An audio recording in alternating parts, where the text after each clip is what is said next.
Être les bonnes personnes à la bonne fréquence Saint-Esprit FM pour entendre ce que l'Esprit dit à l'Église. Amen. Voilà, peux-tu encore acclamer le nom du Seigneur?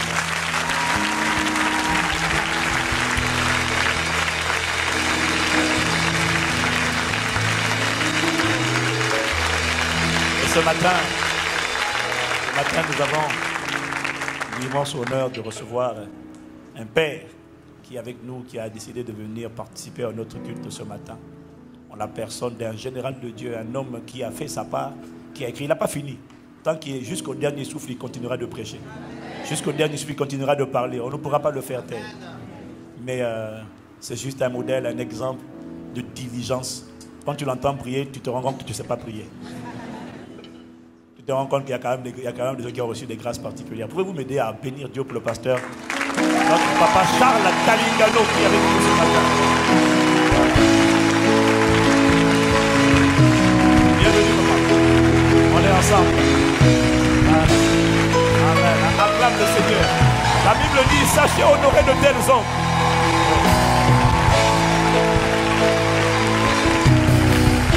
Amen, amen, amen, amen.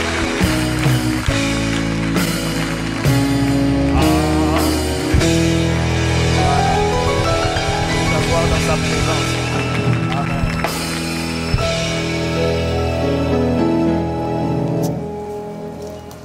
Quelqu'un me dit gloire à Dieu. Dis-moi meilleure gloire à Dieu. Alors le Saint-Esprit nous a fait dépenser beaucoup de batteries au premier culte déjà. Donc, prie avec moi. Dieu fasse grâce pour les deux cultes suivants. Amen. Nous sommes toujours dans notre voyage, vivre Christ. Et le Saint-Esprit est en train de débroussailler. Parce que si tu as reçu Jésus, Christ est déjà en toi. Hein? Bien sûr. Mais tu ne dois pas te contenter de Christ en toi. Il faut arriver au stade où Christ vit en toi. Je vous ai dit, que lorsque Christ vit, c'est là que ça devient beau. C'est là que ta vie devient un témoignage. C'est là que la vie en Christ, la vie chrétienne devient palpitante. C'est là que les démons ont la diarrhée, le kwashiorkor, les cancers, les sida, toutes les maladies qu'il a inventées vont sur lui. C'est lorsque Christ est formé pleinement, lorsque Christ devient visible. C'est le plus grand besoin que tu as et que j'ai, que Christ vive, qu'il soit manifesté. Qu'on le voit formé. Et le Saint-Esprit est en train de nous emmener, depuis le début, il est en train de débroussailler le terrain, de nous emmener pas à pas, obstacle après obstacle. Qu'est-ce qui empêche la manifestation de ce Christ qui est déjà en moi? Mais qu'est-ce qui empêche sa manifestation totale? Parce qu'on a vu que c'est le but ultime de Dieu, nous rendre semblables à Christ. Le réveil ne viendra pas en Europe avant la manifestation de Christ. Voilà pourquoi il envoie cette parole qui signifie que... Pardon, je parlais du réveil. Non, je ne parlais pas du réveil. Je parlais du retour de Jésus. Jésus, avant de revenir, vient pour une église glorieuse. Il ne vient pas pour une église vaincue, esclave, à terre, oppressée constamment par des démons, des impudicités. Non, des esprits de colère. Non, il vient pour une église qui a vaincu. J'ai dit, il vient pour une église qui a vaincu. Il vient pour une église rayonnante. Il vient pour une église victorieuse. Il vient pour une église glorieuse. C'est-à-dire une église qui manifeste sa gloire. Mon gars, mon frère, ma soeur, c'est là que nous allons au nom de Jésus. Une église où on voit ta vie, on dit ça, c'est la gloire de Dieu. Ça sera ton partage et mon partage au nom de Jésus. Il vient pour cette église. Et avant son retour, il faut qu'il ait manifesté cette église. Voilà pourquoi il envoie cette parole. Et cette parole signifie que véritablement, le retour du Seigneur n'est pas loin. Alors prépare-toi. Manifeste Christ. Tu le manifesteras. Et donc depuis quelques semaines, nous sommes en train de voir, après avoir parlé longtemps de la soif, nous sommes en train de parler nous avons parlé de voilà, manifester Christ existe, d'honorer Christ. Et nous sommes en train de voir toutes ces choses qui font que Christ ne peut pas être manifesté Parce que lorsque ta langue est mal utilisée pour mépriser la grâce, mépriser Christ dans ton voisin, dans ton prochain, tu ne peux pas manifester le Christ que tu méprises dans la vie de ton frère ou de ta soeur. Et donc il nous a amenés à parler, il nous conduit en train de parler de la langue. Et j'ai vraiment la conviction que le Saint-Esprit est en train de faire une chirurgie buccale, c'est-à-dire il est en train de délivrer notre langue. Je disais tout à l'heure qu'il y a des messages qui t'excitent, il y a des messages qui te brisent. Je crois que ce sont des messages, fait partie des messages qui te brisent, mais qui sont ô combien nécessaires. Et tu reconnais que c'est indispensable. Et je vois la manifestation d'un peuple, d'une église qui change totalement. Parce que si on change complètement le contenu, ce qui sort de notre langue, c'est-à-dire que le Saint-Esprit est en train d'envoyer cette parole afin de nous emmener à une dimension de manifestation de Christ sans précédent. Et quand tu comprends cette parole et que désormais ta langue devient un instrument de feu pour consumer l'ennemi, je ne vois pas ce qui va nous résister lorsque nous allons combiner nos différents feux envoyés dans le camp de l'ennemi. Ce ne sont pas les dominations de France qui nous arrêteront.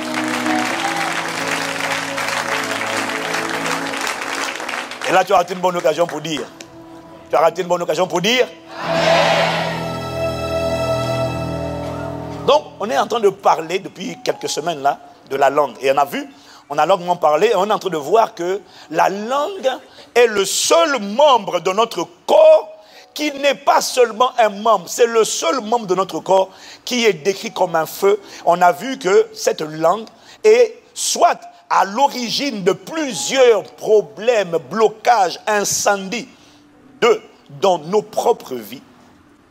Soit c'est la langue qui est la cause, soit c'est la langue qui est la cause des problèmes, soit c'est la langue qui est la cause de l'aggravation de plusieurs problèmes qui ont commencé petits, qui auraient pu être éteints avec le feu de la parole de Dieu, mais qui ont été amplifiés avec une langue mal contrôlée. Parce que le débit, parce que le contenu n'a pas été bien choisi. Est-ce que quelqu'un me suit? Donc on a vu que le roi Salomon, sous l'onction du Saint-Esprit, quand il écrit les Proverbes, a dit dans Proverbes chapitre 18 au verset 21, le roi Salomon a dit la vie et la mort. Est-ce qu'on peut mettre la version? Oui, voilà, c'est ça. Verset 21. Semeur. La vie et la mort sont au pouvoir de la langue. Sont au pouvoir de la langue. Qui aime se répandre en parole mangera les fruits qu'elle aura produits. Ça, c'est le semeur, ça? Ok? Mettez second 21 alors, parce que ça, je ne reconnais pas cette version. Bon, laissez tomber, c'est pas grave. On va se mettre le second classique. La vie et la mort sont au pouvoir de la langue. Quiconque l'aime en mangera le fruit. Mais ce n'est pas ma version, hein. La version, alléluia. Ok, dis seulement gloire à Dieu, amen. Dis alléluia, gloire à Dieu. Donc, en tout cas, il dit la vérité. Salomon l'a dit sous l'inspiration du Saint-Esprit, mais Jacques a expliqué comment se fait-il qu'une langue peut tuer ou donner la vie. Comment la langue peut donner la mort ou la vie. Et Jacques nous explique qu'en fait, la langue, je le répète, est le seul organe, le seul membre de ton corps qui n'est pas juste un membre. C'est le seul. Tout le reste, c'est membre. Mais la langue, il dit la langue n'est pas seulement un membre du corps, la langue est un feu. Amen. Quelqu'un me suit? Amen. Il dit la langue est un feu, c'est-à-dire que la langue est un déclencheur d'incendie. Sauf que soit ce feu, soit cet incendie va pour incendier tes ennemis, les forteresses sataniques, parce que notre combat n'est pas contre les hommes. Il est contre les puissances des ténèbres. Dis amen.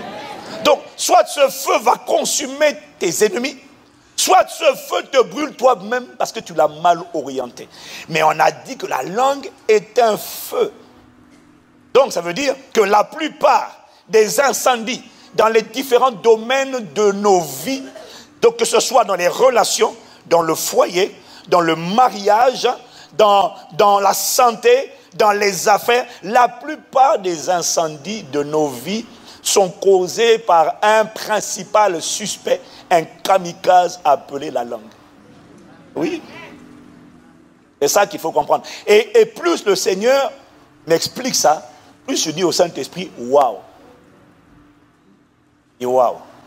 C'est des profondeurs que je ne soupçonnais même pas. Je n'avais pas compris à l'époque. Je ne sais pas pour toi, cet enseignement Il ne t'excite pas. Mais reconnais qu'il est en train de te délivrer. Et je vois une église avec un niveau de maîtrise de la langue. Parce que quand tu maîtrises la langue, ça veut dire que tu es en train, on va encore creuser ça, tu es en train de maîtriser le flot qui va sortir. Tu es en train de maîtriser ta destinée. Elle ne sera plus accidentellement cognée, heurtée par les démons. Ta destinée va être excellente au nom de Jésus. Amen. Donc, nous avons vu comment une mauvaise utilisation de la langue, comment le fait de mal parler, soit quand tu parles mal contre les gens, soit quand tu parles mal de tes problèmes, au lieu de parler au problème, tu parles du problème. Au lieu de parler à la montagne, tu parles trop de la montagne, tu ouvres trop la bouche. Et c'est ce qu'on a vu la semaine dernière avec Proverbe 13, verset 3. Je crois que c'était ça, Proverbe 13, verset 3, où il dit celui qui ouvre de grandes lèvres. Il n'a pas dit que ta bouche est trop grande. Il dit juste qu'il parle du débit de ce qui sort à travers tes lèvres. Il dit celui qui ouvre de grandes lèvres court à sa perte. Donc, on a vu qu'une mauvaise utilisation de ta langue pour critiquer, commérer, ragoter, salir, commenter négativement les choses, soit quand tu parles contre les gens, quand tu parles trop des problèmes au lieu de parler aux problèmes. On a vu comment on a expliqué le processus par lequel tu es en train, sans le vouloir, sans te rendre compte, de mettre le feu, d'incendier ta propre vie, et c'est toi qui en es la première victime. Depuis que le Saint-Esprit est en train de nous expliquer ça, je ne sais pas pour toi, mais en tout cas, déjà j'étais comme ça avant, depuis quelque temps, mais plus que jamais, je fais vraiment attention à ce qui va sortir de ma bouche. C'est-à-dire, si tu veux t'asseoir à côté de moi pour dire, est-ce que tu as remarqué cette chipi-là? J'ai dit, Kachomaka, c'est toi que je vais fire sur toi. Est-ce que quelqu'un me suit? Donc, comprends qu'une langue mal domptée, en réalité, est une des raisons majeures du blocage de nos propres prières. Et ça, on ne se rend pas compte. Une langue qui critique les gens, une langue qui parle trop de ses problèmes, qui s'apitoie. Hé, mon foyer, mon mariage, vraiment j'en ai assez, qu'est-ce que tu attends, qu'est-ce que tu fais? Seigneur, une langue mal domptée est la première, et une des causes, pas la première, mais une des causes majeures, parce qu'on pêche avec la langue. Et c'est l'une des causes majeures du blocage de nos prières. Est-ce que quelqu'un me suit? Jacques dit ceci dans Jacques chapitre 3, au verset 9, version second 21. Jacques dit, par elle, il parle de la langue, par elle, nous bénissons Dieu notre Père. Ça veut dire nous disons du bien de Dieu. Nous célébrons Dieu, nous prions Dieu, nous chantons Dieu. C'est ce que nous faisons par la langue. Et il dit, et par elle, nous maudissons. Ça, maudire, c'est mal parler. Nous parlons mal, il dit, nous maudissons les hommes faits à l'image de Dieu.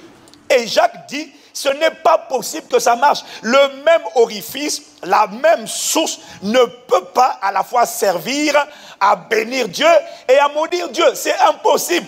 Il y a un seul qui va marcher, ce n'est pas les deux. C'est pour ça que nos prières ne marchent pas. Parce que tu as prié, Dieu a dit j'écoute. Tu as dit Père au nom de Jésus, Dieu a dit oui, vas-y. Tu as parlé, Dieu a dit j'ai entendu. Maintenant quand tu sors de la prière, tu vas mal parler contre ton frère, contre ta soeur. C'est-à-dire que tu viens d'annuler. Jacques dit, il dit au verset 12, aucune source ne peut produire de l'eau salée et de l'eau douce. Donc, des critiques annulent et combattent tes propres prières. Quand tu comprends ça, écoute-moi, je t'en supplie, il y a beaucoup de combats que nous vivons qui ne... En fait, c'est vrai, Satan a reçu le pouvoir d'égorger, de dérober ou de détruire. Ça, c'est vrai. Mais j'ai compris, le Saint-Esprit me montrait que le pouvoir que Satan a n'est pas un pouvoir parce qu'il est fort, parce qu'il a été dépouillé. Sa force, c'est la ruse, la capacité à séduire, la capacité à tromper et à emmener les hommes à s'auto-détruire grâce à leur propre langue. Parce qu'on a vu la dernière fois comment ta propre langue, comment à force de mal parler, tu vas inviter des démons parce qu'il a dit c'est de l'abondance du cœur que la bouche parle. Donc à force de parler parler impudicité, de parler convoitise, de parler, tu es en train, plus tu parles de quelque chose, plus la chose dont tu ne parlais pas, mais à force d'en parler, la chose finit par remplir ton cœur. Et plus ce mauvais trésor remplit ton cœur, et plus les démons deviennent voir dans ton cœur, à travers ces pensées de la chair, une plateforme, une passerelle, pour venir s'installer en toi. Mais en fait, tout ça commence par la langue.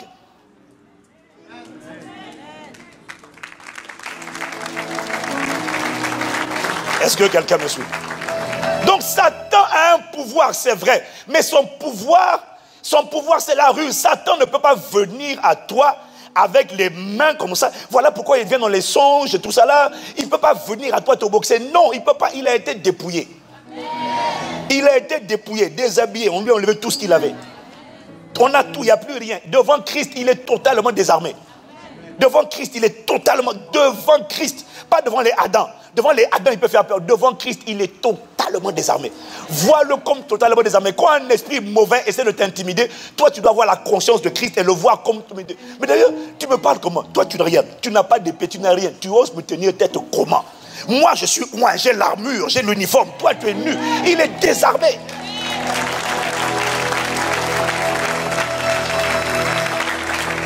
Mais sa force, c'est la capacité à nous emmener, à nous autodétruire par nos propres langues.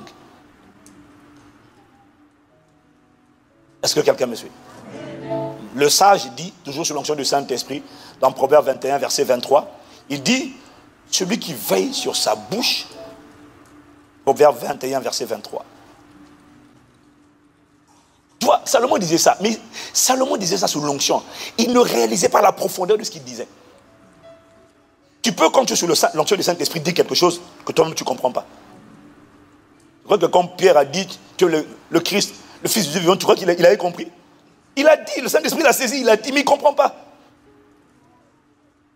Salomon dit, celui qui veille sur sa bouche et sur sa langue se préserve de bien des angoisses. Celui qui garde sa bouche ou sa langue, ça veut dire qu'il y a beaucoup de problèmes qu'on éviterait. La langue fait entrer le diable. Quand tu veux fermer les portes, surveille ta langue. Il y a des choses, tant que c'est dans le cœur. Le problème, c'est que quand ça remplit le cœur, ça finit par sortir. Puisque c'est dans l'abondance du cœur que la bouche. Mais quand c'est dans le cœur, essaie de ne pas le dire. Prie, chasse, réprime, mais ne dis pas.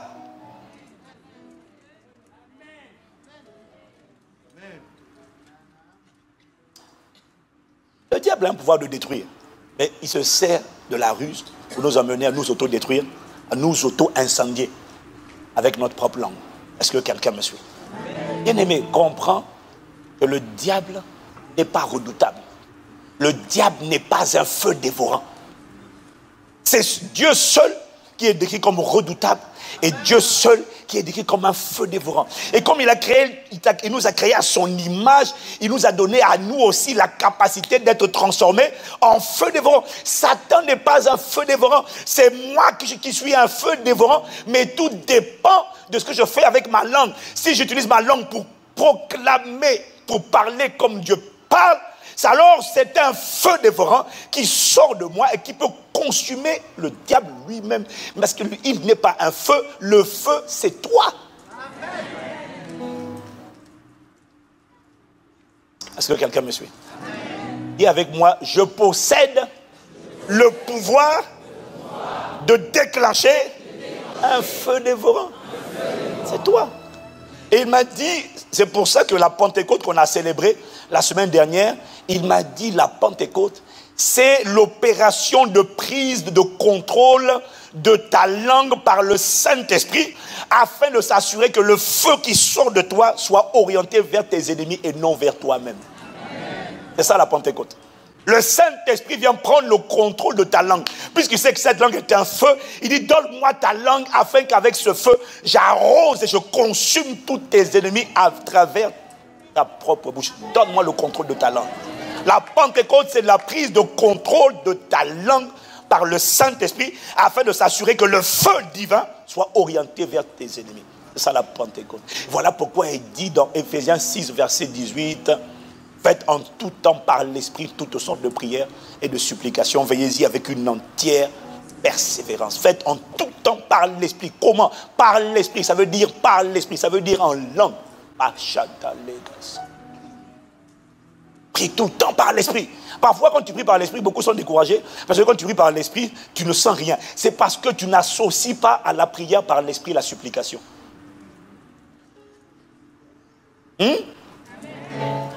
Tu vois, je vais répéter ce que je viens de dire. Tu n'as pas bien suivi.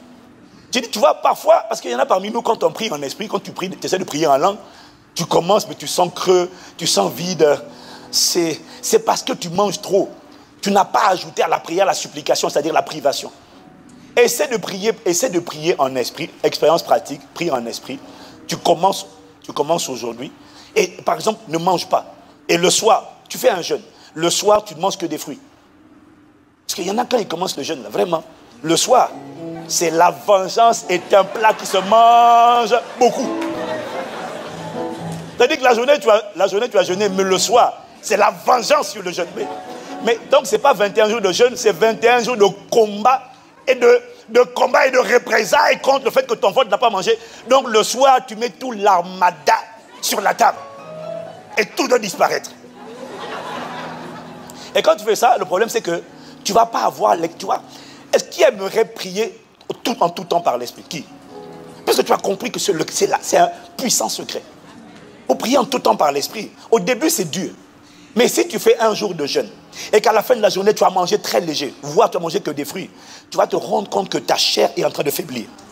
Le lendemain, tu vas sentir que quand tu pries par l'Esprit, c'est déjà beaucoup plus fluide. Ça sort beaucoup plus facilement. Tu ne fais plus beaucoup d'efforts. Et là, tu vas même marcher en route.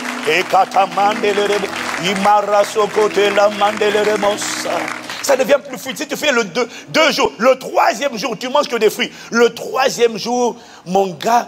Et là, maintenant, tu vas expérimenter le troisième jour que même quand tu vas parler, tu vas sentir. Moi, je ne sais pas, après, chacun sent ça comme Dieu lui donne de sentir. Mais moi, quand je suis en jeûne, même pas comme. Enfin, je suis tout le temps en jeûne. Mais bon, pas tout le temps. Mais j'ai vraiment expérimenté, quand je parle ici, je sens un feu sur ma tête, qui part de ma tête et puis qui arrose tout mon corps. Je sais ça, je le sens. J'ai la preuve par mon expérience de ce que la langue est un feu. Tu parles, puis plus comment? Et mais c'est surtout quand tu parles en esprit. Quand je parle en langue, je sens... Ça part de la tête. Wow. C'est pour ça que j'aime prier en esprit.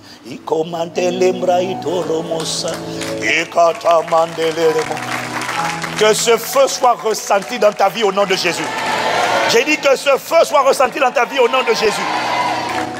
Donc, Jésus a dit dans Luc 45, qu'on a vu la dernière fois, il dit que c'est de l'abondance du cœur que la bouche parle. Mais il ne dit pas que ça. Dans Matthieu 15, au verset 17 à 20. Matthieu 15, verset 17 à 20. Les pharisiens sont venus le voir choqué de ce que ses disciples ne respectaient pas la tradition des anciens parce qu'ils ont mangé sans s'être lavé les mains.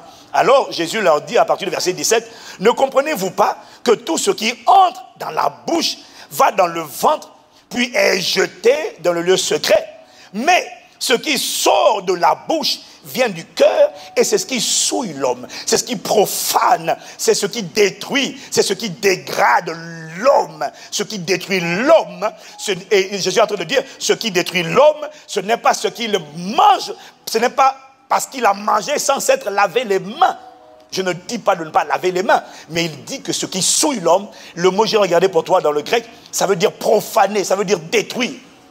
Il dit ce n'est pas ce qui rentre, c'est ce qui sort. Après il dit car, verset 19, c'est du cœur que viennent les mauvaises pensées, les meurtres, les adultères, les impudicités, les vols, les faux témoignages, les calomnies. Verset 20, voilà les choses qui souillent, qui profanent, qui dégradent, qui détruisent l'homme. Mais manger sans s'être lavé les mains, cela ne souille point l'homme. Et quelqu'un me dit? Amen. Si tu comprends ça, on ne dit pas de ne pas se laver les mains avant de manger. Mais si tu comprends ça, tu vas comprendre qu'il y a beaucoup de gens qui, avant de manger, comme on dit, lavez-vous les mains, lavez-vous les mains, lavez-vous les mains. Avant de manger, il y a des gens qui sont toujours en train de se laver les mains avant d'avaler quoi que ce soit. Parce qu'ils pensent que s'ils ne se lavent pas les mains, ça va les souiller, ça va les détruire, ça va détruire leur santé, ça va détruire leur homme. Mais en fait, ce que Jésus dit ici, là, c'est que ce que tu manges, ce n'est pas ça qui est en train de te détruire. Ce qui est en train de te détruire, c'est ce que tu es en train de parler. Donc, avant de laver les mains, lave ta bouche.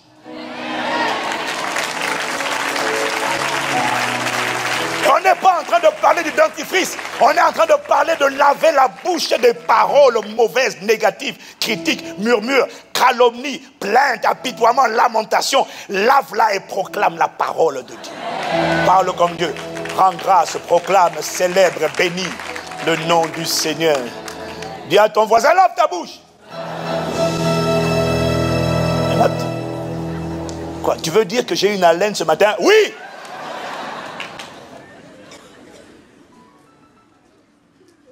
Quelqu'un dit Amen. Amen. Oui, parce que quand tu es venu là, pourquoi me mettre ici? Pourquoi me faire asseoir? C'est ça là. Tu as dégagé la laine. Lave ta bouche. Garde ça, hein? Maintenant on va dire à quelqu'un qui parle mal dans l'église là. Lave ta bouche. Oh, je vais d'abord me laver les mains. Non, non, non, laisse les mains tranquilles. Lave ta bouche. Jésus est formel, mon gars. Lis. Il dit, mais ce qui sort de la bouche vient du cœur, c'est ce qui souille l'homme. Il dit au verset 20, manger sans s'être lavé les mains, cela ne souille point l'homme. Et, excuse-moi de te dire, je suis un témoin vivant. J'ai vécu en Afrique pendant 18 ans. Je te garantis que je peux témoigner et attester de ce que manger sans s'être lavé les mains, c'est pas ça qui détruit l'homme.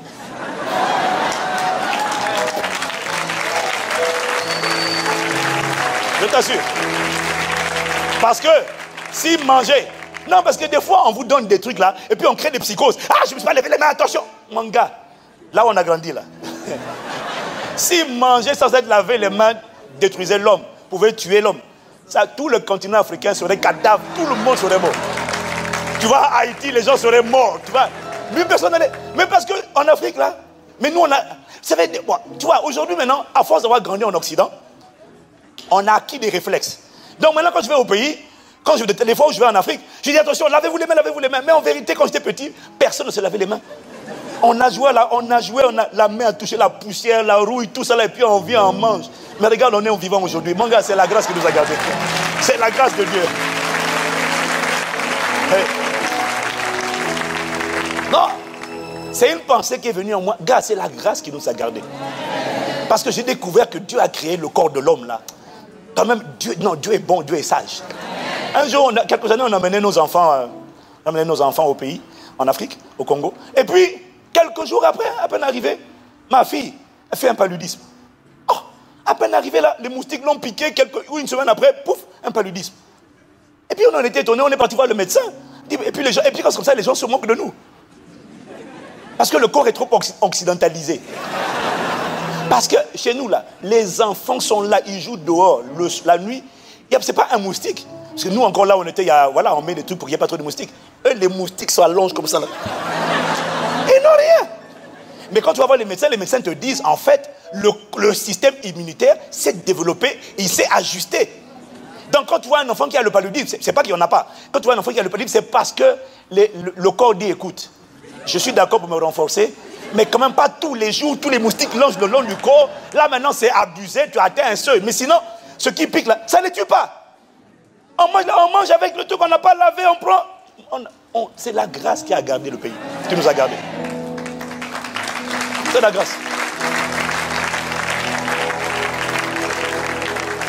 Donc, j'en suis arrivé à la conclusion certaine, étant un témoin vivant, de ce que manger sans s'être lavé les mains, ça ne tue pas. Ça ne détruit pas.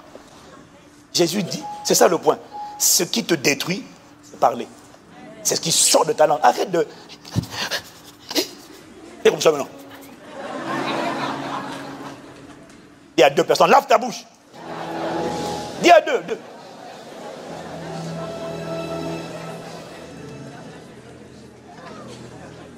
Lave ta bouche. Depuis que le Saint-Esprit m'enseigne ça, j'ai plus envie des commentaires négatifs là, c'est fini. Les trucs parler des gens, je ne veux plus. Je ne veux plus. Dès que tu me dis quelqu'un, je dis ah, on ne sait pas. Ne commente pas. On me dit quelque chose, non, dis quelque chose. Jamais. Je ne dis rien. Je dis prions. Si on me dit, je dis, j'espère que ce n'est pas vrai, mais en tout cas que Dieu ait compassion et que Dieu fasse grâce. Dis amen.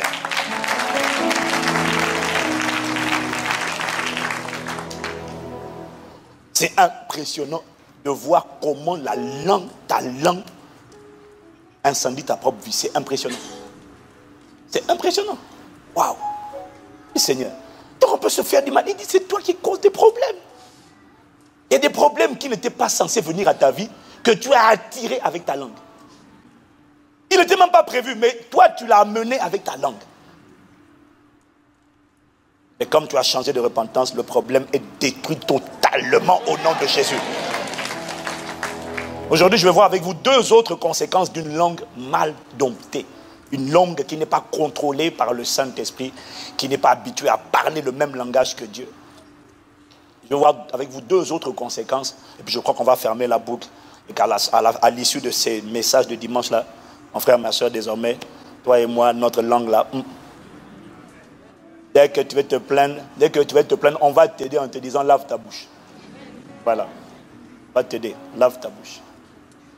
Parce que là, les deux choses que je vais voir avec vous aujourd'hui, dont on ne se rend pas compte, c'est que parler mal, critiquer, ragoter, commérer, tu ne te rends pas compte, mais ces choses-là te font ressembler à Satan, l'accusateur. C'est terrible parce qu'au plus profond de toi, tu as envie de ressembler à Christ. Qui a envie de ressembler à Christ ici? Ah, je ne vois pas tout le monde qui lève la main. Donc ton voisin n'est pas sûr, mais ce n'est pas grave. Hein? Tu as envie de ressembler à Christ, mais ta langue dit non. Tu ne vas pas ressembler à Christ, on va ressembler à l'accusateur. Parce que ce qu'il faut comprendre, c'est que de la même manière que Jésus a plusieurs noms qui sont décrits dans les Écritures, et chacun de ces noms révèle les différentes facettes de son caractère. Jésus a plusieurs noms. On l'appelle Jésus, mais il est le consolateur, il est l'avocat, il est le rocher, le protecteur, le libérateur, le guérisseur. Dis Amen. Le bâtisseur, le bienfaiteur, le rocher, la bannière, la lumière. Il est tout ça en même temps. Et chaque nom précisé, mentionné, indique une facette de son caractère. Est-ce que tu me suis? De la même manière que Jésus a plusieurs noms, le diable aussi, il faut comprendre, a plusieurs noms qui révèlent différentes facettes de son caractère. Apocalypse 12 au verset 7 à 10, Apocalypse 12, verset 7 à 10, la Bible dit, « Et il y eut une guerre dans le ciel. Michel et ses anges combattirent contre le dragon, et le dragon et ses anges combattirent. Mais ils ne furent pas les plus forts, et leur place ne fut plus trouvée dans le ciel. Et il fut précipité le grand dragon, le serpent ancien, appelé le diable et Satan, celui qui séduit toute la terre. Il fut précipité sur la terre, et ses anges furent précipités avec lui. Et j'entendis dans le ciel une voix forte qui disait, « Maintenant le salut est arrivé, et la puissance et le règne de notre Dieu et l'autorité de son Christ, car il a été précipité l'accusateur de nos frères, celui qui les accusait devant notre Dieu jour et nuit. » Comme c'est la parole de Dieu, quelqu'un dit Amen. Amen. Quelqu'un dit encore Amen. Amen. Tu vois, ici dans ce texte, il donne plusieurs noms pour décrire Satan. Satan a plusieurs noms qui révèlent chacun une facette de son caractère. Satan, littéralement, signifie l'adversaire. Mais il est aussi appelé le dragon. Il est aussi appelé le grand dragon. Le dragon, c'est celui qui absorbe et dévore tout, déchire. Il dévore tout. Mais il n'est pas appelé que le dragon, celui qui dévore, il est aussi appelé le serpent ancien, le séducteur. Mais il n'est pas appelé que le séducteur, il est aussi appelé le diable, du mot grec diabolos, qui veut dire le menteur ou le calomniateur.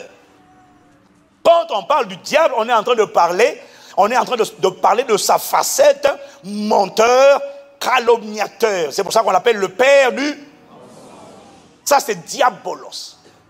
Mais il n'est pas que diabolos, il est aussi adversaire, il est aussi séducteur, il est aussi dragon, le dévoreur. Mais ce n'est pas tout. Au verset suivant, il est aussi appelé l'accusateur des frères. Tout ça là, c'est Satan. Si tu me suis dit Amen. Maintenant, ce qu'il faut comprendre, c'est que l'accusateur, du mot grec katagoreo, alléluia. L'accusateur est différent du calomniateur. Le calomniateur, c'est celui qui ment.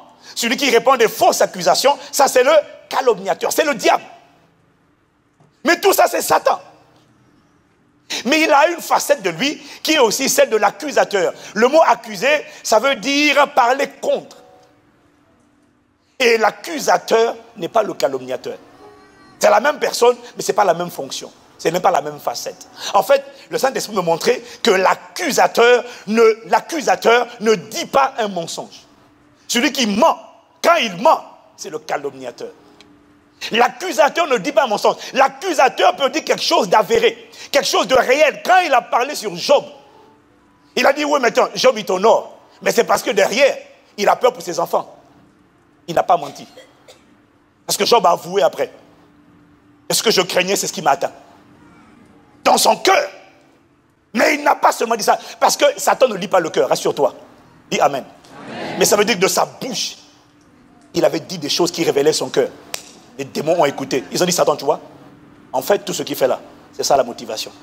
Donc, celui qui s'est présenté devant Dieu pour parler de Job, ce n'était pas le calomniateur. Ce n'était pas l'adversaire, c'était l'accusateur. Si tu me suis, je te suis.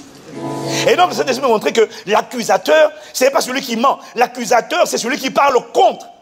C'est celui qui accuse. C'est celui qui parle toujours à charge, jamais à décharge. Jamais il veut décharger. Il est toujours en train de charger. Il est toujours, c'est un expert pour trouver les failles. Toujours en train de parler des fautes. Toujours en train de parler des manquements. Et il va même aller dans ton enfance pour ressasser les choses de ton passé. Quand tu étais petit, tu as fait ça, tu as fait ça, tu as fait ça, tu as fait ça, tu as fait ça. En fait, l'accusateur, c'est comme le procureur.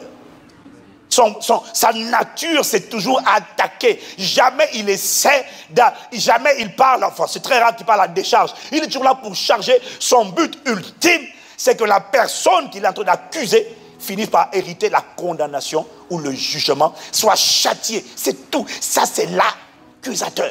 Il n'a aucune compassion. Jamais il va plaider, jamais il va intercéder, jamais il va dire, on reconnaît que son enfance a été tellement difficile qu'on peut comprendre que les personnes blessées blessent. Jamais. L'accusateur ne fera jamais ça. L'accusateur va numérer tout le nombre, toutes les fois où la personne a fait telle faute, telle faute, telle faute. Voilà pourquoi votre honneur, il mérite la condamnation. Ça, c'est l'accusateur. Le Saint-Esprit m'a dit, quand tu passes ton temps à toujours critiquer, parler contre les gens, rappeler ce qu'ils ont fait mal, ça ne peut pas passer, on ne peut pas laisser passer ça. Ça aussi il a fait. Il m'a dit, tu es en train de faire exactement comme l'accusateur. Tu es en train de ressembler à Satan, alors que ton désir, au fond de toi, c'était de ressembler à Christ. Mais ta langue t'empêche de ressembler à Christ.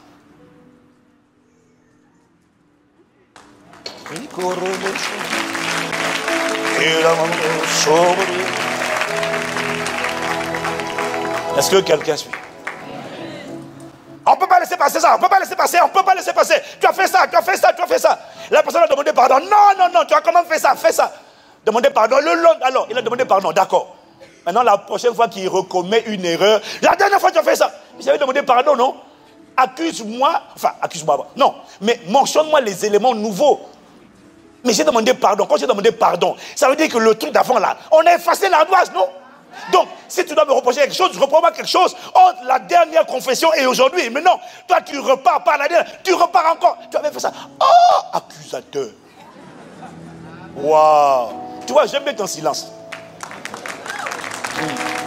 Il n'y a pas de problème. Non, mais je n'ai pas dit d'acclamer. Hein. Tu peux rester calme et réfléchir. Accusateur. Accusatrice, ma soeur. Oui. Il y a 20 ans. Ouais, mais il y a 10 ans, j'ai demandé pardon. Non, mais il y a 20 ans quand même. Oh, oui, l'adultère là. Non, mais il y a 15 ans, j'ai demandé pardon. Non, mais il y a 20 ans, tu as fait accusatrice. Le problème, c'est que tu es exactement comme Satan. Tu ne peux pas manifester Christ quand tu es comme Satan. Tu ne peux pas. Qui te piège? La langue. Amen. Wow. Dis à ton voisin. Chut. Wow. Alors, je tiens quand même à te rassurer. Si dans ta vie, tu fais le métier de procureur, ne change pas de métier. Tu fais des études de droit, tu es procureur. Ça, c'est le métier, il n'y a pas de problème. Il n'y a pas de problème. Mais il faut que tu enlèves le tablier. Tu as quitté le travail. Ne ressemble pas à un accusateur. Ressemble à Christ. Et Christ, c'est un consolateur. C'est un intercesseur. C'est quelqu'un qui plaide. C'est un avocat. Il aide, il plaide, il a compassion. Que Christ soit formé en toi au nom de Jésus.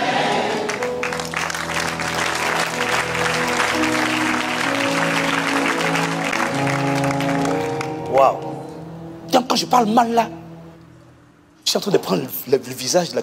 sans effet. Jamais je ressemblais à Christ. Alors ma langue là, à partir de jeudi, ça ne veut pas dire que tu ne parleras plus mal.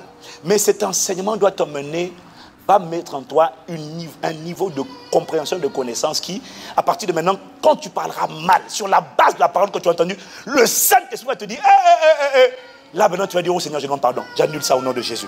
J'annule ça. Et quand quelqu'un va te dire, ouais mais réponds, on parle avec moi, toi aussi parle, non? Il dira, mon feu là va aller sur toi pour te brûler. Arrière de moi. Le Saint-Esprit veut produire en nous la haine des critiques et des calomnies afin que nous soyons une église de feu. Parce que quand toi, tu proclames la parole de Dieu, que tu es en feu et que ton voisin est en feu et que nous sommes tous des hommes de la parole qui utilisons notre bouche pour célébrer Dieu, pour parler comme Dieu parle. Ce sont de plusieurs feux qui s'assemblent et se rassemblent. Ça devient une église de feu. Amen. De toutes les manières, que tu dises amen ou pas, c'est ce que nous allons manifester au nom de Jésus. J'ai dit c'est ce que nous allons manifester. Ouais. Toute personne qui aime critiquer, calomnier, se plaindre, s'apitoyer, bientôt tu vas être inconfortable. Tu vas être très mal à l'aise. Ouais, mais ici, là, justement, les gens... Ouais, et puis maintenant, tu sais ce que les gens vont dire?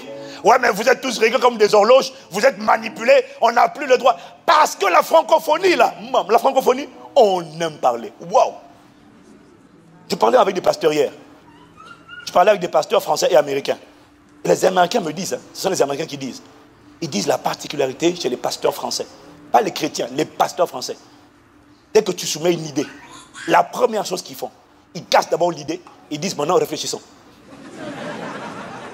Les Américains ont dit ça. Ils parlent pas ils parlent des pasteurs. Waouh! Impressionnant. Aux États-Unis, chez les anglo-saxons, il y a la culture, quand quelqu'un donne une nouvelle idée, toujours de prendre l'idée, essayer de la creuser, de la célébrer. Chez nous, dès que tu dis quelque chose qui ne se fait pas, non. On ne sait même pas encore les détails, les contours. Regarde, on ne connaît pas les contours de toutes les lois. Bon, il y en a qui sont quand même appelés à cette il faut prier. Il faut prier pour le nouveau gouvernement, sérieux. Il faut prier. Il faut prier qu'il fasse des bons choix. Dis Amen. Mais des fois, on ne connaît même pas la réforme du code du travail. On ne connaît même pas encore les détails. Non! On a prévu de marcher. Mais vous marchez pourquoi? Vous ne connaissez même pas encore le contenu. On a prévu, on est prêt à prendre nos piquets de grève. Mais attendez, vous prenez des piquets de grève pourquoi? Non, on marche d'abord et puis après on va négocier après. Mais non, on écoute d'abord. Mais ça c'est...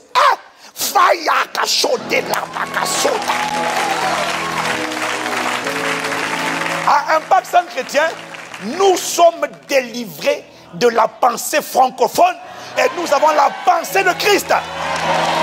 Je n'aime pas ton petit amen là. Voilà. Et je te dis une chose. Quand ils vont venir de l'extérieur, les critiqueurs, les calomniateurs, quand ils vont venir, tu sais ce qu'ils vont dire? Ouais, mais vous êtes une église, on a fait de vous des clones. Vous ne voulez plus critiquer, vous manquez d'objectivité. Non, c'est pas ça. C'est pas qu'on manque d'objectivité. C'est qu'on veut, on ne veut pas s'auto-incendier et on est convaincu qu'on peut construire sans critiquer. On peut donner son avis sans casser, sans calomnier, sans mépriser, sans critiquer, sans salir. On peut bâtir sans détruire. Que ce soit notre système de pensée au nom de Jésus. Acclame, acclame, acclame, acclame, acclame.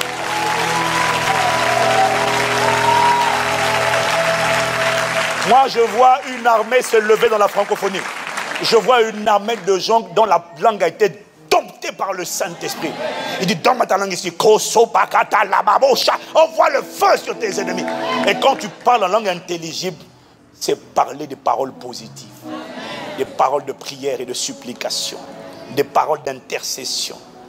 Quelqu'un me dit encore amen. Donc, le premier point que je voulais voir avec vous aujourd'hui, c'est qu'il faut que tu te rends compte que parler mal te fait ressembler à Satan. La deuxième chose, c'est que parler mal, critiquer, se plaindre, ça c'est encore plus terrible. C'est que c'est la chose qui éloigne la présence manifeste de Dieu. Et là-dessus, le Saint-Esprit me montrait qu'il y a une différence entre la présence de Dieu en toi et la présence manifeste de Dieu en toi et par toi. Si tu me suis, dis Amen. Dis avec moi la présence de Dieu et la présence manifeste de Dieu. Dieu est déjà en toi. Si tu as reçu Jésus, Dieu est en toi par le Saint-Esprit.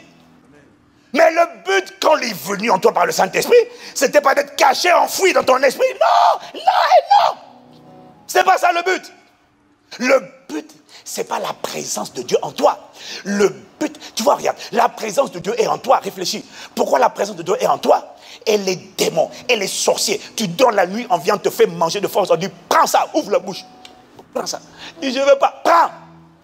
Eh bien, Christ est en moi, prends ça. Oui, mais j'ai le Saint-Esprit, je te dis, avale. Et tu avales, d'accord. Pourquoi? Pourquoi? Hein? La présence de Dieu est en toi. Tu dors la nuit et on vient dans ton lit. On dit, laisse-moi me faire une place ici, là. Reçois-moi. Tu dis, non, c'est la simple impudicité, je ne veux pas. Ah, tais-toi. Et tu couches malgré toi. Tu te réveilles, tu es désolé. Pourquoi? La présence de Dieu est en toi. Mais tu ne dois pas te contenter de la présence en toi. Il y a la présence de Dieu en toi, et puis il y a la présence de Dieu manifeste. Ce n'est pas la même chose. La présence manifeste, ce n'est pas seulement là. C'est lorsqu'elle devient, lorsqu'elle s'exprime. Elle peut être en toi sans se manifester en toi et par toi. Est-ce que quelqu'un me suit? Lorsque la présence de Dieu se manifeste, c'est là que ta vie commence à changer. Lorsque la présence devient manifeste, il n'y a pas une chose qui se produit. Et lorsque la présence est là, lorsque la présence devient manifeste, la première chose que tu vas entendre, c'est que Dieu va toujours se révéler par sa parole. Dans l'Ancien Testament, comme dans le livre de Samuel, là, quand la parole de Dieu était rare en ces temps-là, c'est parce que la présence de Dieu ne se manifestait plus. Quand la présence de Dieu se manifeste, la première chose qu'il va faire, c'est parler. C'est toujours, quand la présence de Dieu va se manifester, tu vas entendre maintenant le son de sa voix, ce qu'on appelle des rémas, des pensées divines qui vont commencer à être, parce que Dieu ne fait rien sans sa parole. Quand sa présence est manifeste, il commence à libérer la parole, il commence à envoyer des sentences et des jugements, il commence à exécuter, à envoyer des sentences et à exécuter des jugements. Il juge les démons, il juge le diable. Quand la présence est manifeste, une personne dans laquelle les démons étaient cachés, quand la présence devient manifeste, cette personne va commencer à s'agiter. Pourquoi? Parce que quand cette présence se manifeste, elle se manifeste toujours comme un feu dévorant. Et quand le feu entre dans la place, tout ce qui n'est pas compatible avec le feu va commencer à s'agiter et à trembler. Donc, quand la présence de Dieu est manifeste, les démons vont commencer à se manifester parce qu'ils seront incommodés et rendus inconfortables. Quand la présence... Oh, en fait, il me disait que tout ce dont tu as besoin, pour commencer, c'est la présence de Dieu. Ce n'est pas d'une compétence ou d'une capacité humaine. Ce n'est pas d'un diplôme. C'est d'abord, je ne dis pas d'arrêter les études, mais je dis que tu as besoin de la présence de Dieu. Parce que quand la présence de Dieu vient, qu'est-ce qui se passe? La parole vient, mais quand la présence de Dieu est là, l'onction commence à te saisir. Là où tu vois l'onction, ça veut dire qu'il y a la présence de Dieu qui a commencé à revêtir une personne. Dans la nouvelle alliance, elle doit être en toi et elle doit être sur toi. Il a dit, vous recevrez une puissance, le Saint-Esprit survenant sur vous. Donc la clé de la puissance, c'est la personne du Saint-Esprit qui est la manifeste présence de Dieu. Il faut désirer la manifestation, la présence de Dieu. Ne te contente pas de l'avoir en toi. Dis-lui, Seigneur, manifeste-toi. Manifeste-toi, je te prie. Quand il se manifeste, c'est un feu dévorant. Il m'a dit quand il se manifeste, regarde quand Israël est sorti d'Égypte et quand Pharaon les a poursuivis, Dieu est venu sous la forme d'un feu dévorant et il s'est mis entre l'armée de Pharaon et le peuple d'Israël. Au point que Pharaon ne pouvait pas avancer. Pourquoi? Parce que la nuit, il y avait une muraille de feu. C'était Dieu lui-même qui disait à Pharaon, petit, tu vas nulle part. Et toi et ton armée, vous restez sur place. Mon peuple traverse d'abord et quand ils vont traverser la mer, quand ils seront tous rentrés dans la mer, je vais m'écarter pour te faire passer, juste pour te tuer dans la mer. Mais en attendant, tu ne passes pas. Pourquoi? C'était une muraille impénétrable de feu. Lis les Écritures. Tu vas voir que quand Dieu est quelque part, il est toujours comme un feu dévorant. Ça fait longtemps. Oh Seigneur, accorde-nous la grâce de comprendre. tout ce dont tu as besoin. C'est pas que Dieu soit seulement en toi, c'est qu'il y ait une muraille de feu. Quand tu vois cette muraille de feu, ça veut dire que c'est sa présence. Quand sa présence devient manifeste, c'est une muraille de feu qui t'entoure et qui t'encercle. Ils veulent t'approcher, mais ils ne peuvent pas traverser parce qu'il y a une muraille de feu et quelqu'un met le pied dedans, il brûle. Oh, que cette présence comme un feu dévorant t'entoure désormais au nom de Jésus de Nazareth.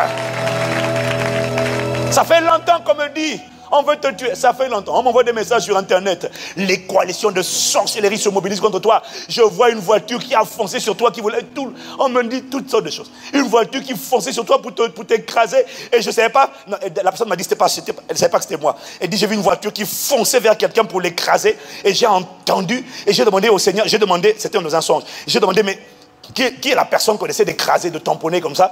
Et la voix a dit, c'est mon serviteur Castadoum à cause de ce que je fais à travers lui en France. Et ils ont décidé de l'avoir. Mais tu vois, ils peuvent faire tout ce qu'ils veulent. Mais je connais le secret. Le secret, c'est la présence manifeste de Dieu. Parce que quand cette présence manifeste est là, écoute-moi, lorsqu'elle est là, tes ennemis sont là-bas. Toi, tu es là, caché derrière le feu. Ils disent, mais on essaie d'atteindre, mais on n'arrive pas. Ils ne peuvent pas. Il a dit, ils te feront la guerre, mais ils ne te vaincront pas. Pourquoi? La clé, c'est la présence manifeste de Dieu. Quand la présence manifeste de Dieu, par son feu, ça se manifeste dans ta vie. Ce qui se passe, c'est que tu es environné de sa grâce comme d'un bouclier. Tu es en feu et il y a un feu autour de toi. Les démons qui venaient te visiter la nuit, le jour suivant, après que le feu soit descendu sur toi aujourd'hui, le jour suivant, ils disent on veut venir dans le rêve, mais on n'arrive plus parce qu'il y a une muraille de feu, on ne peut plus rentrer. Et soudainement, c'est ça qui explique que les rêves que tu faisais, tu ne les fais plus. Ceux qui avaient accès n'ont plus accès. Est-ce que tu crois qu'ils ont changé d'avis? Non. Est-ce que tu crois qu'ils ont renoncé? Non. Mais pourquoi ils n'ont plus accès? Désormais, une muraille. Oh, que cette muraille soit dressée dans ta vie. Une muraille de feu.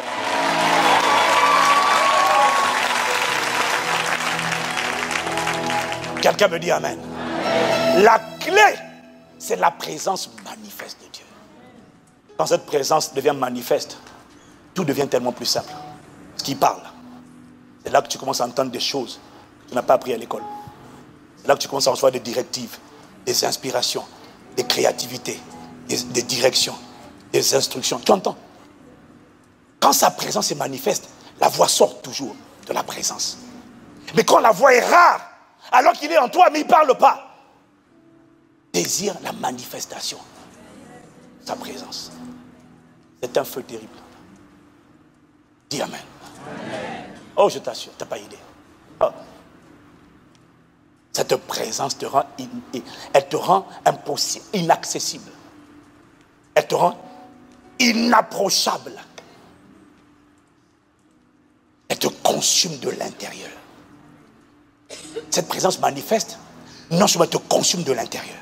Quand l'inquiétude dit, est-ce que je peux faire une place? C'est-à-dire, il y a des défis, il y a des montagnes que tu as devant toi. Tout le monde s'inquiète et panique. Mais tu as d'une paix qui surpasse toute intelligence. Pourquoi? Quand cette présence est en toi, tout ce qui essaie de venir, qui n'est pas de sa présence, est consumé. Et le Saint-Esprit m'a dit, tu vois, le but de la prière, c'est pas juste de prier. Le but de la prière, c'est pas de parler. Le but de la prière, c'est de nous emmener à entrer, à demeurer et à manifester cette présence. Il m'a dit, le but, c'est pas seulement d'entrer dans la présence de Dieu, non. Le but de la prière, c'est d'entrer dans la présence de Dieu, c'est de demeurer dans la présence de Dieu et de manifester la présence de Dieu. Exactement comme les gens du dehors manifestent la présence des démons.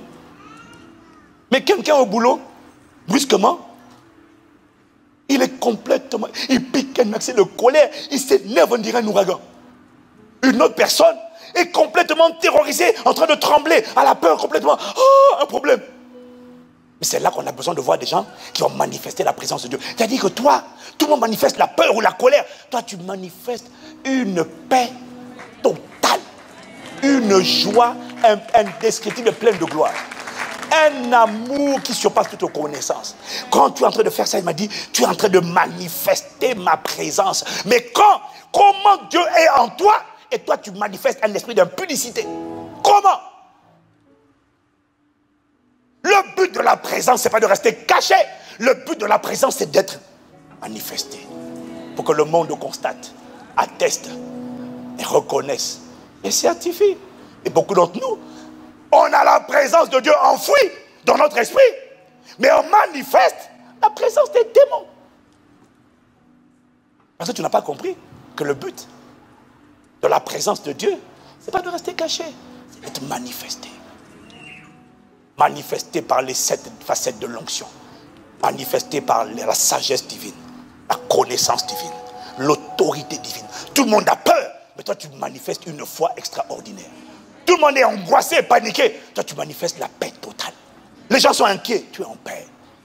Les gens ont peur, tu fais preuve d'audace et d'autorité. Qu'est-ce que tu fais? Tu es en train de manifester la présence de Dieu.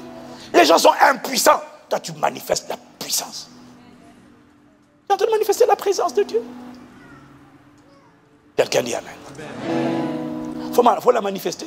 Dieu veut la manifester dehors. J'étais désolé, je regardais cette semaine, il y a un jeune basketteur, prometteur, qui était drafté en NBA. Il a passé la visite médicale. Un joueur très prometteur, un petit jeune de 20 ans, grand de taille. Et on lui a diagnostiqué une maladie incurable. Une maladie très rare. Écoute-moi. La première pensée que j'ai vue, quand j'ai vu ça, j'ai vu les infos.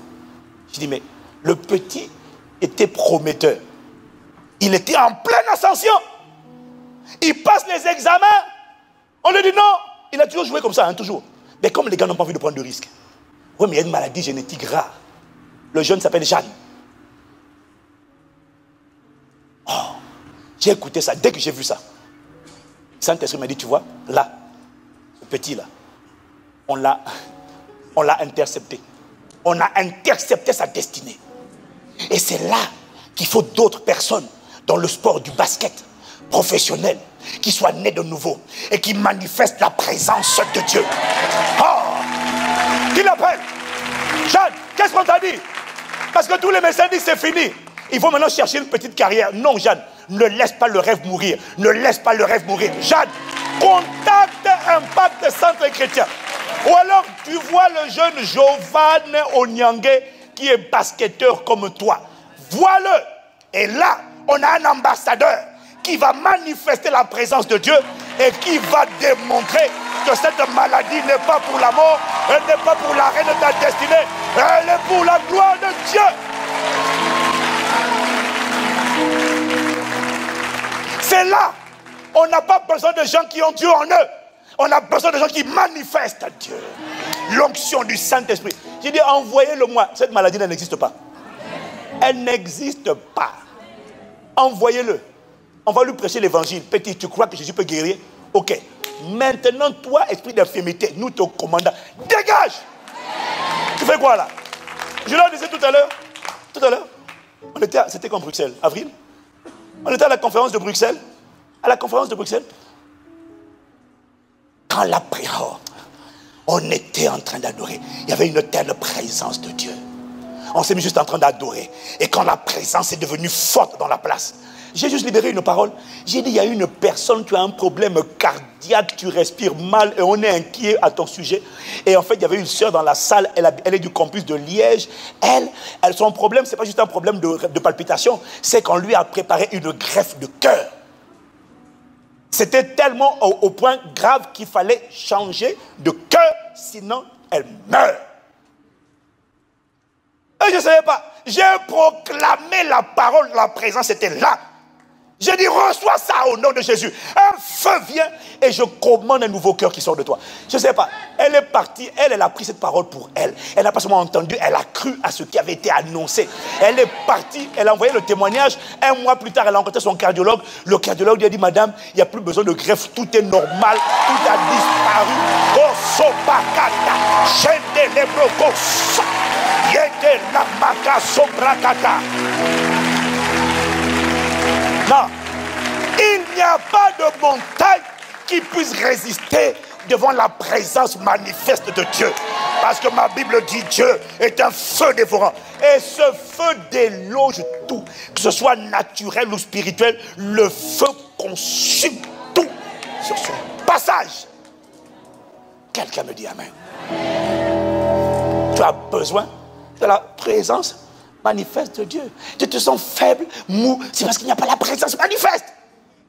Elle est là, mais elle n'est pas manifeste. Ça sert à quoi? La présence de Dieu en toi, c'est ça qui, normalement, tu ne dévies pas, qui te garantit que tu vas aller au ciel. Mais sur la terre, tu n'as pas besoin que Dieu soit caché. Pour opérer, pour témoigner, il ne faut pas qu'il soit caché, il faut qu'il soit visible. Il faut qu'on le voie. C'est pour ça qu'il nous a sauvés. Il ne nous a pas sauvés pour évacuer. Il nous a sauvés pour conquérir la terre, qu'on le voit désormais à travers des corps humains. Une armée qui marche dans les rues de Paris, dans la francophonie, qui marche dans les rues de toutes les villes, en train de manifester Christ. C'est ça. Pas caché, mais manifeste. Quelqu'un me dit amen. Quand cette présence est là, quand elle n'est pas là, tu sais qu'elle n'est pas là. Et quand elle est là, quand elle est manifeste, je dis manifeste. Dis avec moi manifeste. Quand elle est manifeste, tu sais qu'elle est là. Parce que les gens commencent à ressentir. Parce que la Bible dit que là, il convainc en ce qui concerne le péché, la justice, le jugement, pardon. Quand cette présence est là, les gens commencent à sentir leur cœur. Parce qu'il commence à y avoir des conversations invisibles entre leur cœur et une voix qui leur parle. Ce n'est pas le pasteur qui parle. Mais quand la présence est là, pendant qu'il y a un message, une voix est en train de te parler. Quand la présence n'est pas là, le pasteur a beau dire ce qu'il veut, il n'y a aucune voix qui te parle. C'est vrai ou c'est pas vrai? La clé, c'est la présence. Je parlais avec des pasteurs à Abidjan. Je leur ai dit, on fait beaucoup de choses dans nos églises. Et je vais vous donner un conseil. La clé pour un Impact Centre chrétien. Vous voulez savoir le secret? La présence. Avant toute chose, cherche la présence. Cultive la présence. Grandis dans la présence. Demeure dans la présence. Honore la présence. Respecte la présence. Laisse-la. Donne-lui toute la place. Oh, révère la présence. Devant la présence, mets-toi au garde à vous. Quand elle est manifeste, tu vas voir. Ah, mon frère, la présence là, waouh. David avait compris que la présence, c'était le secret. Beaucoup pensent, non, je sais parler. Oh, tout le monde peut savoir parler. Je sais chanter, on s'en fout de ce que tu sais chanter. C'est la présence qu'on veut. Ce ne sont pas les chants, c'est la présence. Je sais danser. Moi, on s'en fout de ta danse. C'est la présence. Pardonne-moi d'être vulgaire, mais c'est la présence. Et les gens, ils dansent seulement. Rien qu'en dansant, les démons commencent à s'agiter. Les gens disent, je ne sais pas pourquoi. Je vais me mettre à genoux. C'est la présence. Que cette présence se manifeste dans ta vie. David savait. Il a compris que c'était le secret. Il a dit, dans Psaume 27, versets 4 à 5. Je demande à l'Éternel une chose que je désire ardemment. Je demande à l'Éternel une chose que je désire ardemment. Je voudrais habiter toute ma vie dans la maison de l'Éternel. Mais attention, quand il est dans la maison de l'Éternel, il parle de quoi? Il parle de quoi? Il ne parle pas du parvis extérieur. Il ne parle pas du lieu saint. Il n'y a rien dans le lieu saint. Il ne parle pas du parvis extérieur. Il y a le soleil qui brûle. Il parlait de quoi? Il parlait de là où il y avait l'arche. La présence, le saint des saints. Je voudrais habiter toute ma vie dans la présence de l'Éternel. Et après il dit, pour contempler la magnificence de l'Éternel. Tu ne peux pas contempler les problèmes quand tu es dans la présence de Dieu. Non, parce que dans son palais, ma Bible dit, tout s'écrit gloire. Quand tu es dans cette présence, les problèmes fondent comme la cire. Les montagnes fondent comme la cire. Tout soudainement devient minuscule, poussière, insignifiant. Seul lui prend toute la place sur le trône de ton cœur. Seul lui devient le point focal sur lequel que tu contemples et sur qui tu médites. Tu n'arrives même pas à t'inquiéter parce que tu contemples le roi invisible. Pharaon vocifère. Il dit, tu vas voir. Moïse dit, excuse-moi Pharaon, tu dis quoi là? Je suis en train de voir Dieu sur le trône. Wow. Moïse, si tu continues, je vais te... Pharaon, pardon, quitte. S'il te plaît, c'est pas toi que je vois là. La Bible dit que pendant que Pharaon vocifère, Moïse regardait le roi invisible. La présence de Dieu. Il dit, pour contempler la magnificence de l'Éternel et pour admirer son temple. Au verset 5, car il me protégera dans son tabernacle au jour du malheur. Il me cachera sous l'abri de sa tente. Il m'élèvera sur un rocher. Il est en train de dire les bienfaits de la présence de Dieu. Il est en train de dire, tu vois, si cette présence est là, David a compris. Pourquoi chercher cette présence? Il dit parce que si cette présence est là, ce qui va se passer, c'est que 1, il va me protéger au jour du malheur. 2, il va me cacher sous l'abri de sa tente. 3, il m'élève sur un rocher au-dessus de mes adversaires. Il induit ma tête et ma coupe déborde. Voilà pourquoi je peux déclarer que le bonheur, la grâce, la miséricorde m'accompagneront tous les jours de ma vie. Et j'habiterai dans la maison de l'Éternel jusqu'à la fin de ma mission d'ambassadeur de Christ sur la terre. Dis avec moi la présence manifeste de Dieu. Et tu vois, la raison pour laquelle on ne badine pas avec le péché personnellement, dans nos vies personnelles. La raison pour laquelle on n'a plus envie de parler n'importe comment. La raison pour laquelle, là où les autres disent, mais on peut coucher, on peut draguer, on peut être superficiel, on peut être léger. La raison pour laquelle certaines personnes, peut-être pas tout le monde, mais certaines personnes refusent de se compromettre. Tu sais, c'est pourquoi? C'est pas à cause d'une religion. Non, c'est parce qu'ils ont découvert une présence. Et ils ne veulent pas que cette présence les quitte. Parce que cette présence ne supporte pas le péché. Cette présence, le péché dans cette présence est une injure. Regarde Israël, on n'a pas le temps, mais dans le livre d'Ézéchiel, cette présence peut partir lorsqu'il y a profanation du lieu, du temple, du Saint-Esprit. Il y a impudicité, il y a idolâtrie. La présence dit, moi je ne peux pas cohabiter. Ok, si tu veux, Jésus peut rester encore en toi par le Saint-Esprit, par la foi, comme tu es né de nouveau. Mais la présence manifeste, dis moi je sors de là. La présence manifeste et le péché ne peuvent pas cohabiter. Voilà pourquoi il dit car tous sont péchés et sont privés de la glorieuse, manifeste présence de Dieu. Il dit là où il y a le péché, moi je ne reste pas. Le péché, je ne reste pas. Si tu veux, il n'y a pas de problème. Tu peux continuer de prier, mais je ne reste pas. Le problème, c'est que la plupart de tes problèmes proviennent du manque de cette présence manifeste.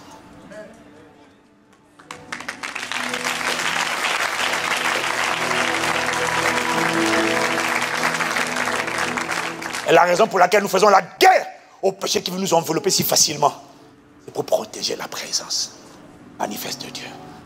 Voilà, et quand tu l'as découverte, tu n'as plus envie de la perdre.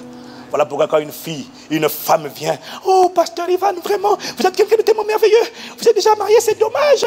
Oh excuse-moi, je vois en toi une personne par laquelle Satan essaie de passer pour me priver de la présence manifeste de Dieu. Oh, ma soeur, si tu ne t'écartes pas de 3 mètres arrière de moi, tu vas recevoir une imposition des mains involontaires et à distance, dans le nom du Seigneur. Oh, rien de moi. C'est l'attitude que tu devrais avoir lorsque Satan envoie quelqu'un pour essayer de te priver de la présence manifeste de Dieu. Au lieu de dire, tu dis quoi? Je t'aime comme la lune, du miel et du soleil. Et toi tu dis, oh Henri, espèce de comédienne. Tu devrais dire, rien de moi, Satan.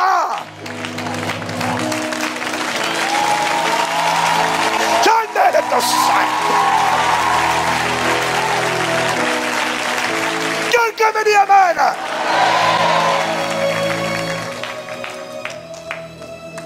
Je ne laisserai cette présence pour rien au monde. Quand David l'a goûté, David a dit non. Je suis prêt à m'humilier, à demander pardon. Ah ouais, mais c'est un signe d'humilité, il aime. Non. Oui, si tu veux s'humilier, il n'y a pas de problème. C'est parce que je n'ai pas envie de froisser cette présence. Elle ne badine pas avec la légèreté. Elle ne badine pas avec le péché. Non, tu ne plaisines pas avec ça. Si tu veux ça, tu veux pas ça. Prie seulement. Satan va te marcher dessus, t'écraser, te piétiner, t'affliger, il n'y a pas de problème.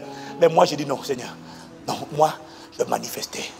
De manifester la présence. Alors, tu vois, alors on continue, on doit atterrir. Tu vois, je croyais pendant longtemps que le secret de la présence manifeste de Dieu, c'est la prière. Et j'ai découvert que le secret de la présence manifeste de Dieu, je n'ai pas dit que ce n'est pas la prière. J'ai dit ce n'est pas que la prière. Parce que tu connais tellement de gens qui prient. Oh Seigneur, ah! Oh Jésus, ma voiture est mon mariage. Une, oh Jésus. Comédien.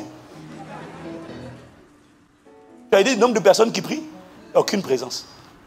Et ça se sait quand il n'y a aucune présence. La présence manifeste de Dieu va te changer d'abord toi-même. Tu pries mais tu ne changes pas. Pourquoi? Elle n'est pas manifeste. Quand elle vient comme un feu, elle te change. Quand elle vient comme un feu, là où tu étais orgueilleux, tu descends tout seul. Quand elle atterrit et hautain, parce que devant Dieu, personne... Devant Dieu, tu vas dire quoi? Excuse-moi, je suis l'homme de Dieu. Hein? Demande à Jean. Malheur à moi, malheur à moi. Demande à Isaïe, mes yeux sont perdus. J'ai vu le roi, l'Éternel des armées. Il a vu quoi? La présence manifeste. Que cette présence devienne ton partage et ton expérience au nom de Jésus. Mais alors, pasteur Ivan, c'est quoi le secret de cette présence manifeste? Qui veut savoir? Demande-moi, c'est quoi le secret? Il m'a dit, ce n'est pas uniquement la prière. La présence manifeste de Dieu se trouve dans la louange.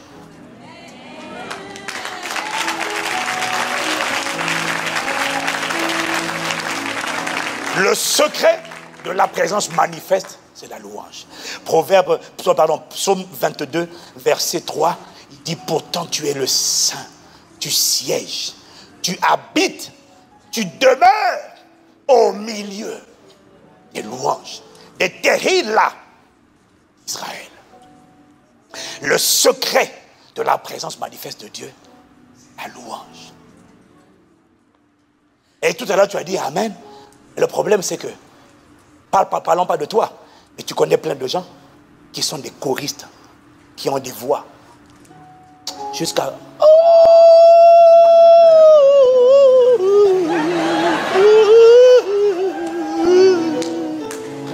Et elle fait ça là. Combien de choristes ne connais-tu pas qui chantent mais qui ont des voix et aucune présence? Combien de gens connais-tu qui chantent et qui ne dégagent aucune présence? Elle a chanté, mais tu n'as pas senti ton cœur enflammé. Elle a chanté, bien chanté, mais tu n'as pas eu envie de te mettre à genoux. Bien chanté, mais tu n'as pas eu envie de dire à l'impudicité, qu'est-ce que tu fais dans ma vie? Je me sépare de toi. Tu es là, la personne est en train de chanter, et toi tu es en train de dire à l'impudicité, au pensée, ça va? Tout à l'heure, hein? Ce soir, ma maîtresse, première maîtresse, deuxième maîtresse, troisième maîtresse, c'est-à-dire, quelqu'un est en train de chanter le gospel, il est en train de chanter, Amen. Ensuite, the sun, that's it, like me. Et la personne a une belle voix et toi tu écoutes là et tu es en train de penser à impudicité, manque de pardon. Pourquoi? Elle chante, c'est bien, mais il n'y a aucune présence. Parce que quand cette présence est là, dès que la personne commence à entonner, tu ne sais pas ce qui t'arrive, mais tout de suite tu te sens prise. Oui, quelque chose m'arrive. Amen.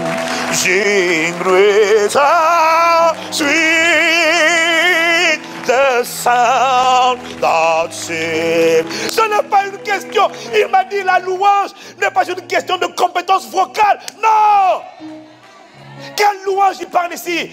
Bien sûr que la louange va finir par un chant. Mais à quoi ça sert de chanter si ce peuple m'honore des lèvres et que son cœur est éloigné de moi? Car l'homme regarde aux cordes vocales, mais Dieu n'est pas impressionné par les cordes vocales, car Dieu regarde au cœur.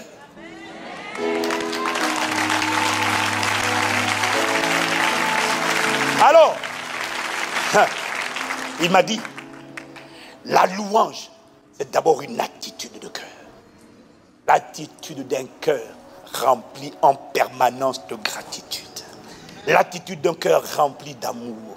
L'attitude d'un cœur rempli d'humilité. L'attitude d'un cœur rempli qui connaît ce qu'on appelle, pas la satisfaction, mais le contentement. Qui en tout temps, en grâce. Assieds-toi là. Merci de ce qu'on me permet de m'asseoir. Reste debout. Merci de ce que tu me donnes la vigueur pour rester debout.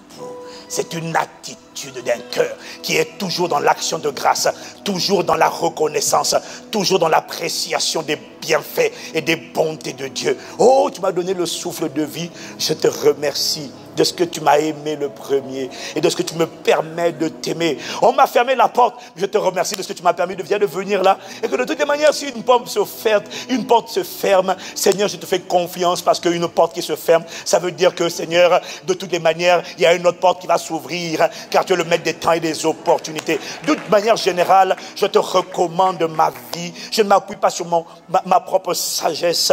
Oh, Éternel, dit le psalmiste, je n'ai ni le cœur hautain, ni le regard qui enfle. Je ne m'occupe pas des choses trop compliquées pour moi. Je veux juste te dire merci.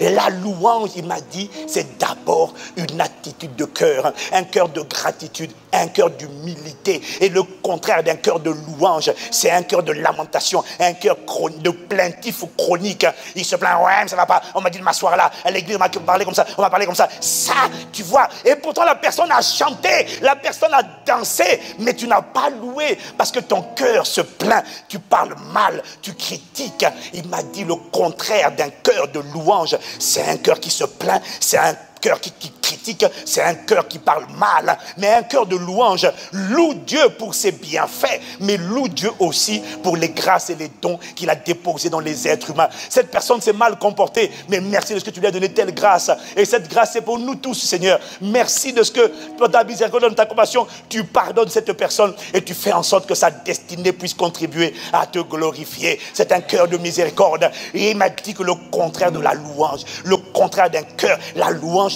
commence dans le cœur. Ce n'est pas une question de chant, parce que tu connais plein de gens qui chantent et qui prient, mais qui ont un cœur qui critique, qui a toujours des paroles négatives, qui n'est jamais content, qui s'apitoie sur ses problèmes. Moi, mais pourquoi? J'ai pas mérité ça, j'ai pas mérité ça, j'ai pas mérité ça. Il m'a dit, je vais rester en toi si tu es né de nouveau, mais ne compte pas sur moi, sur ma présence. Ma présence a besoin de demeurer dans une atmosphère où en permanence, il y a louange, il y a adoration, il y a contemplation. Il y a adoration, ça veut dire il y a offrande de sa vie, il y a offrande de soi, il y a reconnaissance, il y a gratitude. En permanence, tu es conduit par des chants, des mélodies, des pensées de gratitude. La louange, c'est beaucoup plus que chanter. On t'a fait du mal, on t'a trahi, on t'a sali, on a fait sur toi vidéo sur internet. Première 4 heures de vidéo, 3 heures de vidéo, 2 heures de vidéo, à charge de la part d'un acte. Non, là, ce n'est pas un accusateur, un calomniateur. Et qu'est-ce que tu fais? Tu rends grâce à Dieu parce qu'il y a quelque chose en toi qui devait mourir, qui n'avait jamais été atteint. On appelait ta réputation. Pas ton intégrité.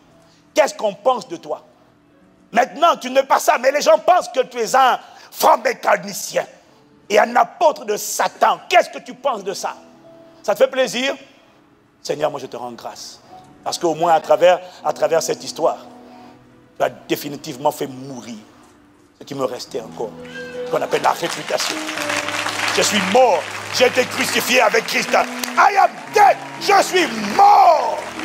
Alors je te rends grâce de ce que tu as utilisé un calomniateur pour m'obliger à mourir à moi-même. Qu'est-ce qu'on va penser de moi? Tu vois, malgré tout ça, j'ai trouvé un sujet d'action de grâce et de dire merci.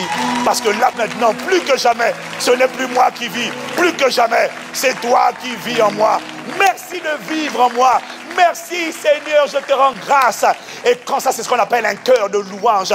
Et comment peux-tu t'étonner de ce que quand ce cœur parle, tu sens que tu as le cœur qui est en train d'être embrasé. Quand ce cœur chante, il n'a pas appris des cours de chant, il n'a pas été à l'école de musique, il n'a pas été à l'académie. Non, il n'en a pas besoin. Il dit tout ce qui est, c'est juste la présence de Dieu. Et quand cette présence est là, malgré tes manquements, malgré tes cordes vocales qui ne sont pas parfaites, quand tu vas chanter, une présence va dire à partir de toi, je m'exprime, je me manifeste. Yeka sokata maderebosa, yeka broso, palakate le mamprogosa, le kata mamrehoso. Oh, quelqu'un me dit amen. Dis avec moi, la présence manifeste. Tu ne peux pas avoir cette présence-là et être vaincu. C'est impossible. Tu as toujours un avantage.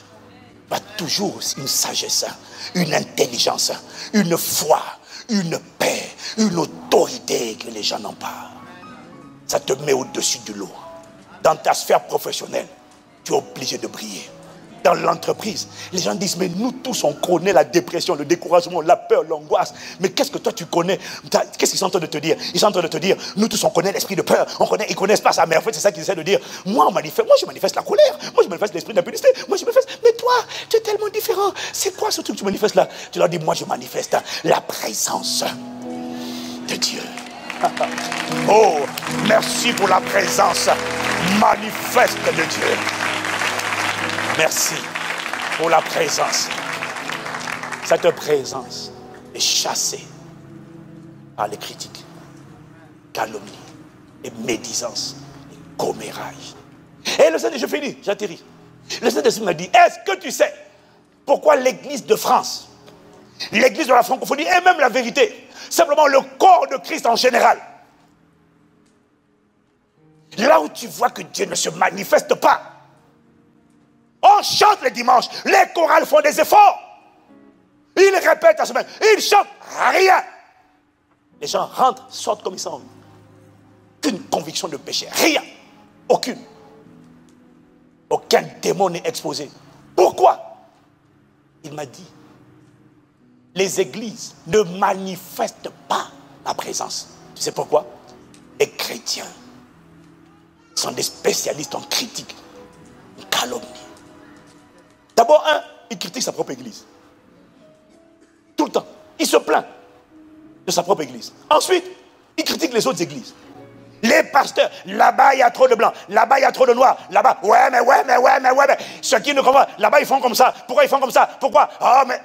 Toujours en train de juger, de parler, de critiquer, toujours un petit commentaire négatif, toujours un peu de cynisme pour diminuer la grâce des autres, toujours un petit commentaire. Et tous les chrétiens sont pareils, toutes les églises, tout le monde a dit quelque chose contre son église, et ensuite contre les autres églises. Ouais, mais eux, ils grandissent, mais tu sais, c'est comme ça, c'est juste que ça, c'est juste que le marketing, c'est juste de la communication, c'est juste des techniques du monde, hein, c'est juste du monde.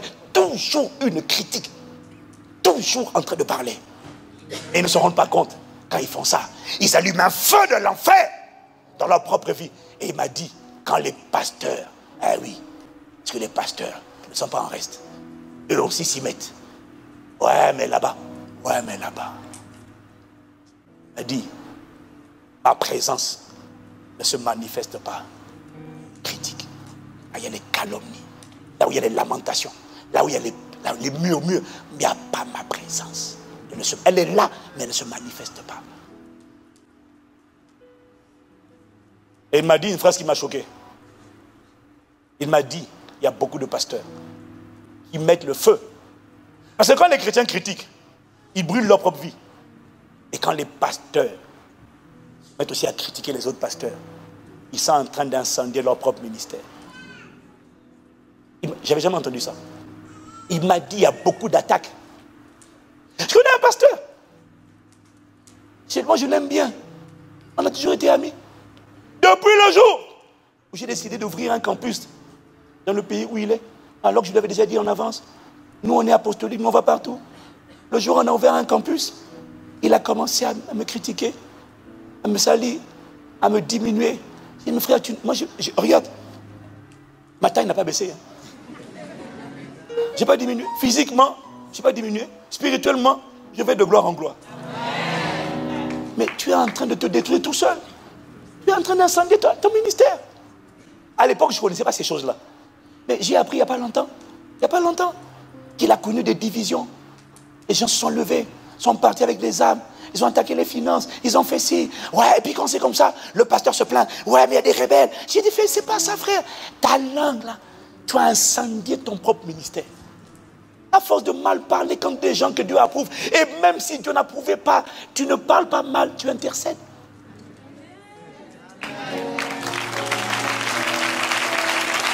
Et il m'a dit, c'est pour ça. Il n'y a pas la présence manifeste de Dieu à une dimension où on veut qu'elle soit manifeste. Les chrétiens vivent dans l'impudicité, dans la fausseté, dans le péché. Ça ne les dérange pas. Parce que la présence de Dieu n'est pas là.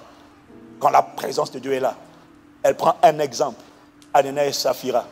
et le juge en live, juste parce qu'il a menti. Quoi? On peut être tué parce qu'on a menti, oui. Et la Bible dit que tous les autres, hein? Maintenant les autres venaient dire. Est-ce que tu as besoin de les exhorter à dire la vérité? Quand ils ont vu Ananias et Saphira mourir. Bon, moi j'avoue, hein, non, moi j'avoue. Non, moi je ne m'en plus. Qu'est-ce qui l'a poussé à dire? Qu'est-ce qui pousse tout le monde à dire vrai? La présence. Seigneur, que cette présence va dans ta vie. Mais je t'annonce, même si tu ne veux pas, l'Église va manifester parce que nous serons au moins 2 ou 3.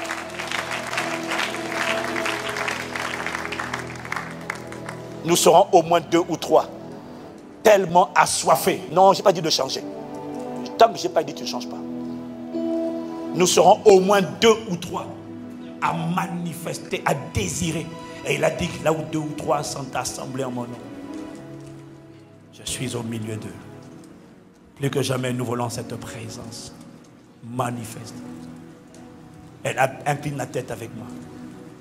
Hayaramo sobrehe, yekarame brosore, imaranka sobrehe ndabara sotobare, yekarama broso, yemarato romandelebro, yerebaraso.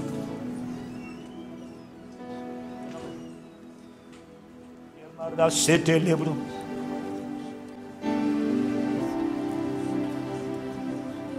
Chayane de mandorobos, liande de brosore,